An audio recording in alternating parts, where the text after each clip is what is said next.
એને શનિવારના રોજ રાત્રે પેનનો ભૂકો વાગી જવાથી ડોળામાં ડાબી આંખના ડોળામાં ક્રેક આવી ગયો હતો.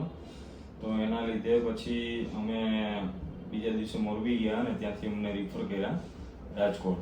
તો રાજકોટમાં અહીંયા શ્રદ્ધા હોસ્પિટલમાં આવ્યા અને સરને બતાવ્યું અને ત્યાર પછી ઓપરેશન કર્યું અને અત્યારથી પછી ઓપરેશન નોર્મલ સક્સેસફુલી થઈ ગયું છે અને અત્યારે ઘણું સારું છે વિઝનમાં. અને સ્ટાર્ટિંગમાં એવું લાગતું હતું કે ઘણું, મને તો ખુદને એમ હતું કે અંદરથી કે ઘણું, મતલબ આશા જ નહોતી કે ભાઈ વિઝનની કે કાંઈ, પણ અત્યારે સાહેબના આશ્વાસનથી અને એના સારા કામથી અત્યારે 70% વિઝન અત્યારે 1 વીકની અંદર આવી ગયું છે.